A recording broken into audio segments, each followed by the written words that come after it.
Hello everyone and welcome to the latest episode of Book Time with Elvis with me, Mark, and welcome to another edition of my week on Booktube. I have watched a few Booktube videos this week and I thought I would just give you the highlights of what I watched. If I watched your video and it's not on the highlights, doesn't mean I didn't like it, of course. It's just that I wanted to highlight these specific videos because they really appeal to me. I'm going to start off with going from Sunday to Saturday, so that's last Sunday to yesterday, and I'm going to start with Shawn D Standfast because his video on Sunday is one that I really like because I was part of the first in the series, and it's his video about Desert Island Books. It was episode 2 and it was featuring Scott Danielson. It was a really good video. Scott was extremely interesting and his choice of books were very good, and I well recommend that you watch it. As always, all the links to the videos I talk about are down below. I've actually got 2 other Shawn D Standfast videos in this list, and I might as well talk about them now. The second was that he received a massive vintage science fiction paperback haul, and that's well worth watching. Even if you're not into science fiction, it's just interesting to see, the quality of the books that he received and his enthusiasm about receiving them. It's well worth checking out. And the other video he did, which I also found very interesting and informative, was a how-to video, and it was how to place dust jacket protectors on books. That's also well worth checking out too. So moving on, another video that I really enjoyed this week was by Steve Donoghue, and it was his version of the 6 Tudor Queens tag. There are 7 prompts in that relating to each of Henry's wives, and the 7th being related to Henry himself. So for example, it would be things like a big book, that kind of thing would have been Henry. And Steve, of course, had some very good answers to that as usual. So that's definitely worth checking out. Moving on, we head over to Sandy's channel, MsReads A, and she did 50 books to read before you turn 50, which is a list according to Penguin or Penguin Random House. I believe she'll obviously have a birthday coming up, and so I'm not going to spoil what's on the list. You should check out the video for yourself, but it's very interesting. Of course, some of us will have more time to read those 50 books than others, but I'm not sure I necessarily would go with all of the ones on the list, but certainly there are a few there that I would definitely like to check out. I'm going to be 42 in a few days. I don't know if there'll be a list of 42 books to read before you turn 42, but I guess that doesn't really matter. The next video that I really enjoyed was by the Book Peddler. The Book Peddler, he has an interesting channel if you haven't seen him before. He is based in New York, and he operates a antiquarian secondhand bookstore. And in this, he goes through some big sets of books that he bought recently, and some of them are very beautiful. They would be really a lovely addition to anyone's shelves, and you can check out his video. It's well worth your time. Coming up to a good friend of mine now, it's Kari from Very Literary Kari, and she had a live show with her co-host for this month, Lady Jane Books, and she was discussing the book Gory Details, which I mentioned in my last video. And don't worry, I will not discuss any human anatomy in this video. Well, hopefully not. But the book is well worth checking out.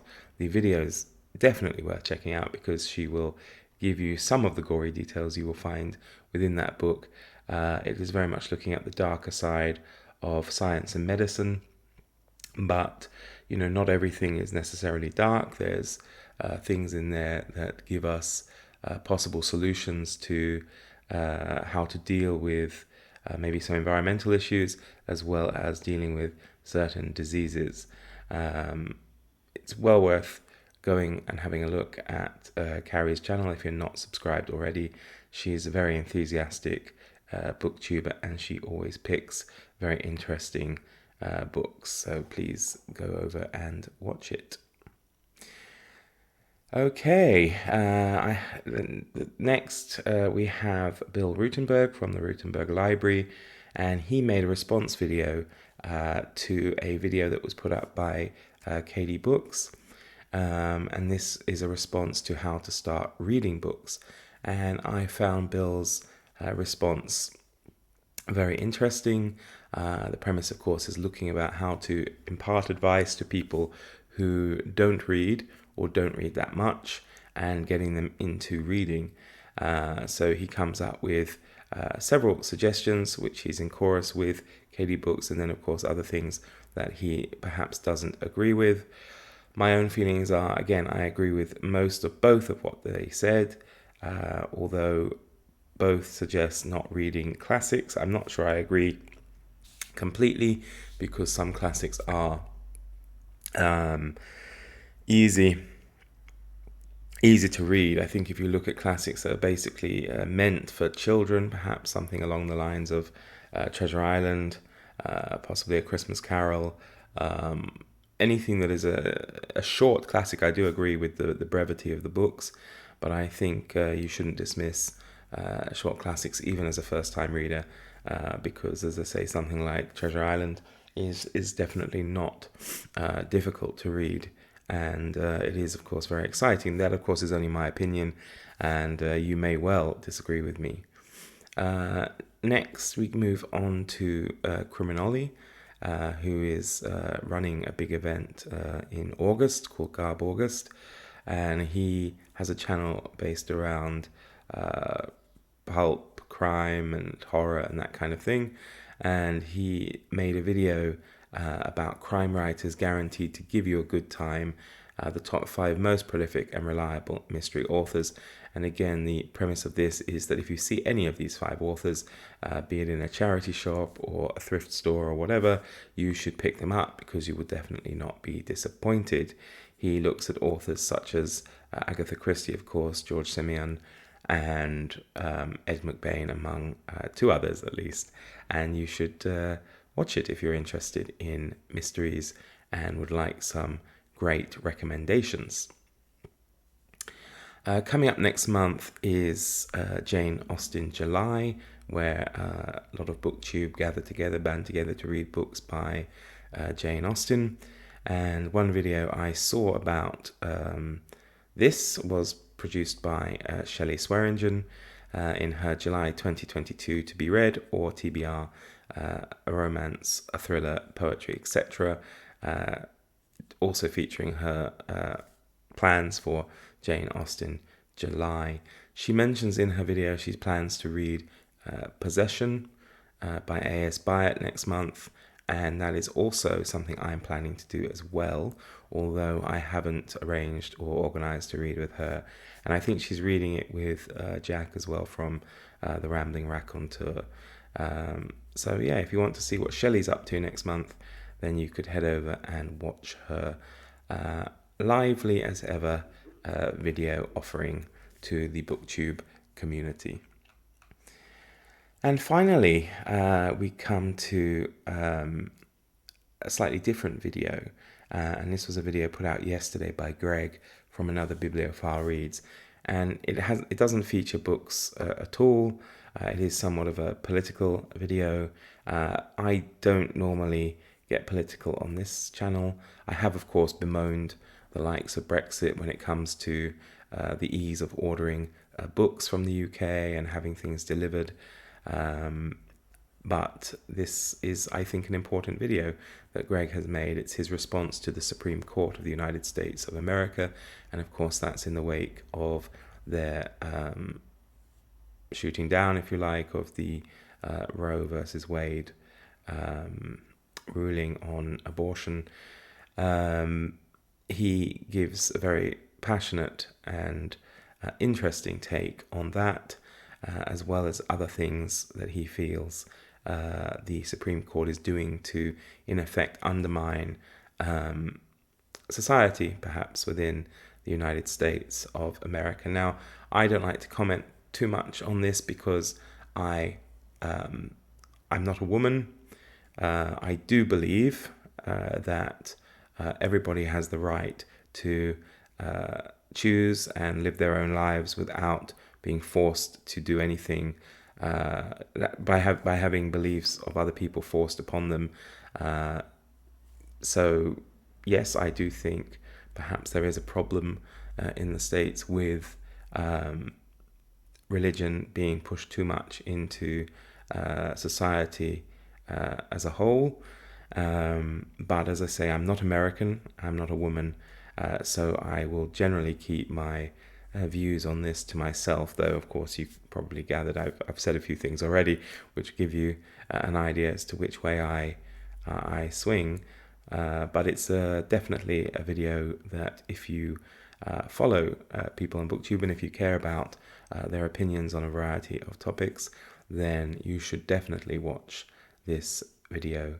And it's, as I say, even as a non-American, I found it very interesting and, to be honest, quite moving. So, yes, go and check out Greg's response to the Supreme Court of the United States of America. So there we have it. That's my week on Booktube, and I'm looking forward to a brand new week. There will, of course, be another episode of Shawn D. Standfast's Desert Island books today at some point, which I'm looking forward to. It's a fact. I mean, he's only 2 series in, and I was in one of the episodes, so of course I'm going to be a bit biased, but it is great fun because I think the guest, if you don't even watch the guest's channel, it doesn't matter, because what's important or what's interesting is looking at why people choose the books they choose to go there and their relationship with those books. And I think you could have anybody on a program like that and it would prove to be interesting. So definitely check that out. If I can plug my own channel for a little bit, I did release another episode of Short Story Saturday yesterday, which I really enjoyed. A lot of people haven't watched it, which I can understand perhaps, but the story was very good. I'm not saying necessarily my reading of it was good, but the story itself was really good, and it is a short one, and I actually really enjoyed reading it, and I've been thinking about it quite a lot actually. It was very interesting. I've never come across the author that I chose before. So yeah, I will definitely endeavor to explore more of her works. I will at some point make a wrap up, I suppose, of June on the Range, which is unfortunately coming to a close. I haven't finished everything I set myself because I did add a few extra books in as I went, owing to my mood readiness. And the school year is drawing to a close here. We break up on Thursday for 2 months, which is nice. It's already very, very hot. But I hope to have the opportunity during the following 2 months to make, to increase the output on this channel and maybe do a few more new or interesting things for you all. I have actually started reading the first Charlie Chan book. I started that the other day by Earl de Biggers, The House Without a Key, and it's extremely good, and it's not what you expect. I expected it to be very uncomfortable and very racist. Now don't get me wrong, it is racist if you can have degrees of racism in a minor degree if we compare it to, say, somebody else writing at that time. But the character of Charlie Chan, he's not, he's nobody's fool, and he'll stick up for himself. The other main character in the book, John Quincy Winterslip, sticks up for him and has a lot of respect for him, and it's very interesting and it's quite funny. It's and I'm not saying we're laughing at minorities there. We're not. The situation between the different members of this family, and just some of the throwaway comments from the characters, and I would be intrigued actually to know what Steve thinks, actually, because the family involved in it are meant to be like an old Bostonian family, so there are a lot of references to Boston, which I would be intrigued to find more about. So on this very warm Sunday, I wish you all a great end to your weekend. Thank you for tuning in, and I will see you all again soon. From Elvis and I, do take care. All the best. Bye.